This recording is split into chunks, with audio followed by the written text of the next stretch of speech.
நல்லவனா இருப்பதை நிறுத்த 5 வழிகள். நல்லவனா இருந்து நம்ம என்ன சாதிச்சோம், நமக்கு என்ன கிடைச்சது அப்படின்னு நீங்க யோசிக்கிறீங்களா? ஆங்கிலத்துல இத டோன்ட் பி நைஸ் அப்படின்னு சொல்லுவாங்க.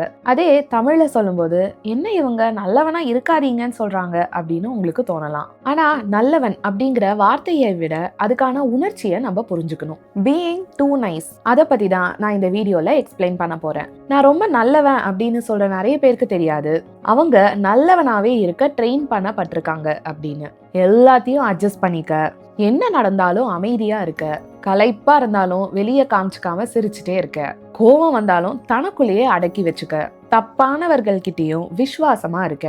இந்த மாதிரி நம்மளை விட மத்தவங்க தான் சௌரியமா இருக்கணும் அப்படின்னு பழக்கப்படுத்தப்பட்டிருக்கோம். இந்த மாதிரி நம்ம இருக்கும் போது நமக்கு பரிசா என்ன கிடைக்குது? மக்கள் நம்ம கிட்ட அட்வான்டேஜ் எடுத்துப்பாங்க, நம்மளோட நல்ல மனசை யூஸ் பண்ணிப்பாங்க, நம்ம அமைதிய அவங்க என்ன வேணா பண்ணலாம் அப்படிங்கிறதுக்கான அனுமதியா எடுத்துப்பாங்க. நம்ம விசுவாசம் தான் அவங்களோட ஆயுதமா மாறுது. இந்த வீடியோல நம்மளையே மாத்திக்கணும், நம்ம கேரக்டரை மாத்திக்கணும் அப்படின்னு நான் சொல்ல வரல.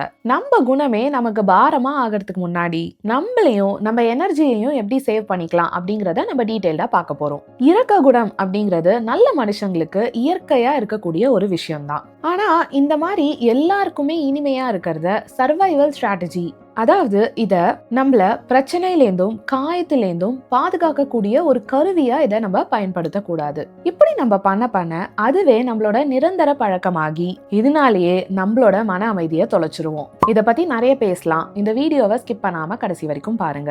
இந்த மாதிரி psychology, mental health, personal development மற்றும் மணி மேனேஜ்மெண்ட் ரிலேட்டடான வீடியோஸை பார்க்க நம்ம சேனலுக்கு உடனே சப்ஸ்கிரைப் பண்ணி வச்சுக்கோங்க. பக்கத்துலயே அந்த பெல் ஐக்கனையும் அழுத்தி வச்சுக்கோங்க. நான் போடுற வீடியோஸ் வாரந்தோறும் உங்களுக்கு வந்து சேரும். மத்தவங்களுக்கு நம்ம நல்லது செய்யறது அவசியமான ஒரு விஷயம் தான். அதுக்காக நம்மள நாமே துன்புறுத்திக்கிறது அவசியமான விஷயம் கிடையாது. ஒருத்தங்களுக்கு விசுவாசமா இருக்கிறது ரொம்ப அழகான விஷயம். ஆனா நம்ம மட்டும்தான் அப்படி இருக்கோம், அவங்க அந்த மாதிரி இல்ல அப்படின்னா அதுவே ஒரு பெரிய ஆபத்தான விஷயமா மாறுது. இத பத்தி ஒரு சின்ன கதை பார்ப்போமா? ஒரு விவசாயியிடம் ஒரு வயதான கழுதை இருந்துதான். அந்த கழுதை 10 வருஷமா அந்த விவசாயி கிட்ட வேலை செஞ்சுட்டு இருந்துதான். மூட்டை தூக்குறது, வயல் உழுதல் அப்படின்னு வெயில் மழைன்னு பார்க்காம கடுமையா அந்த கழுதை உழைச்சுதான். அந்த விவசாயி ஒரு செல்வந்தனா ஆனதுக்கு அப்புறமா இளமையான நல்ல ஸ்ட்ராங்கான கழுதைகளை அவன் வாங்கிட்டான். இந்த வயதான கழுதை வீக் ஆனதுனாலையும் வேலைகளை ரொம்ப மெதுவா செஞ்சதுனாலையும் இந்த கழுதைக்கு அந்த விவசாயி சரியா சாப்பாடு கூட கொடுக்காம அதை கண்டுக்காமலே விட்டுட்டாரு. ஒரு நாள் பாவம் அந்த வயதான கழுதை ஒரு ஆழமான குழியில தெரியாம விழுந்து உதவி கேட்டு கத்தி கதற ஆரம்பிச்சுது. அந்த இடத்துக்கு அந்த விவசாயி வந்து பார்த்துட்டு, இனிமே இந்த கழுதைனால நமக்கு எந்த பயனும் இல்லை அப்படின்னு அவரோட வேலையாட்களை கூப்பிட்டு அந்த கழுதைய உயிரோட புதைக்க சொல்லிட்டாரு. அந்த வேலையாட்களும் அந்த கழுதை இருந்த குழியில மணலை வாரி போட ஆரம்பிச்சாங்க. அந்த கழுதைக்கு அவங்களோட திட்டம் புரிஞ்சு ஒரு தடவையும் அவங்க மணலை வாரி போட அதை உதறி தள்ளி அவங்க வாரி போடுற மணலையே படிக்கல்லா பயன்படுத்தி குழியிலேந்து மேலே ஏறி வந்துருச்சு. அந்த கழுதை அந்த விவசாயிய உனக்கு விசுவாசமா இருந்ததுக்கு நீ யாருன்னு காமிச்சிட்ட அப்படிங்கிற மாதிரி ஒரு பார்வை பார்த்துட்டு கிளம்பிடுச்சு. ஒரே வாரத்துல அந்த விவசாயியோட இளமையான கழுதைங்க விளையாட்டா அவருடைய பயிர்கள் எல்லாத்தையும் நாசம் பண்ணிடுச்சு. அந்த விவசாயி அப்பதான் யோசிச்சாரு, இதுங்க நமக்கு பண்ண நஷ்டத்தை விட அந்த வயதான கழுதையோட பராமரிப்பு நமக்கு மலிவாதான் இருந்திருக்கும் அப்படின்னு. இதுல இருந்து நமக்கு என்ன தெரியுதுன்னா, நம்ம விசுவாசமா நல்லவனா இருக்கோம் அப்படிங்கிறதுக்காக மத்தவங்க கிட்டயும் அதையே எதிர்பார்க்க முடியாது. அந்த கழுதை மாதிரி நம்ம வாழ்க்கை நம்ம கையில தான் இருக்கு அப்படின்னு இந்த மாதிரி நெகட்டிவ் பீப்புளை உதறி தள்ளிட்டு நம்ம வாழ்க்கையில நம்ம தான் மேலே ஏறி வரணும். இதை பத்தி இன்னும் டீடைல்டா டிஸ்கஸ் பண்றதுக்கு முன்னாடி நான் உங்ககிட்ட ஒரு விஷயம் சொல்லணும்னு ஆசைப்படுறேன். நம்ம வாழ்க்கையில வர நிறைய பிரச்சனைக்கு காரணம் நம்ம மைண்ட் செட், நம்ம ஆட்டிடியூட், மிக முக்கியமா நம்ம எண்ணங்களும் நம்மளோட உணர்ச்சிகளும் தான். இது எல்லாமே நமக்கு எதிராக வேலை செய்யும் போது நமக்கு பயம், பதட்டம், குற்ற உணர்ச்சி, ஸ்ட்ரெஸ் இது எல்லாமே உருவாகி நம்ம வாழ்க்கையில இதுவே நிறைய பிரச்சனைகளை உண்டாக்குது.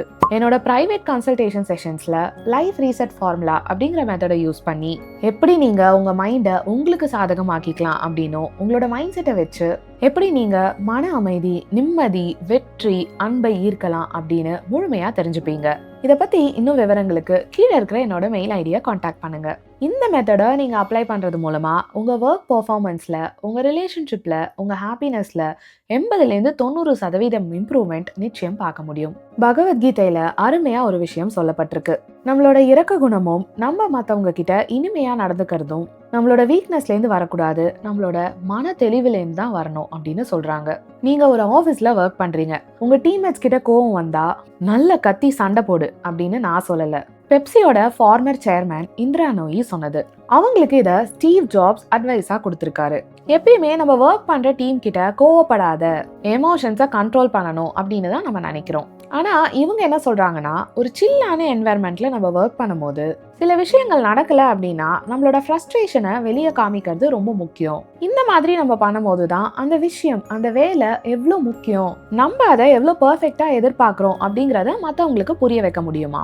இது மோஸ்ட்லி மேனேஜர்ஸா இருக்கிறவங்களுக்கு பொருந்தும். பல நேரங்கள்ல நம்ம டீம்மேட்ஸ் மற்றும் நம்ம கலீக்ஸ்க்கும் இது பொருந்தும். ஆனா ஒரு நல்ல லீடருக்கு அழகு என்னன்னா, இந்த விஷயத்த பர்சனலா கொண்டு போகாம அடுத்த தடவை நம்மளை பார்க்கும்போது இதை பத்தி மறந்துட்டு ரொம்ப யதார்த்தமா இருப்பாங்கல்ல, அதுதான். நம்ம வாழ்க்கையில நிறைய விஷயம் நமக்கு சந்தோஷம் தரக்கூடிய விஷயமா இருக்கும். ஆனா இதை நம்ம பண்ணா மற்றவங்க என்ன நினைப்பாங்க அப்படின்னு நம்மளையும் நம்ம ஆசையையும் நம்ம மறுக்கிறோம். நம்ம கிட்ட வர கிளைண்ட்ஸோட பேட்டர்னை கவனிச்சதுலேருந்தும் பீப்புள் ப்ளீசிங் பத்தி சைக்காலஜி புக்ஸ் படிச்சதுலேருந்தும் நான் சில விஷயங்களை புரிஞ்சுக்கிட்டேன்.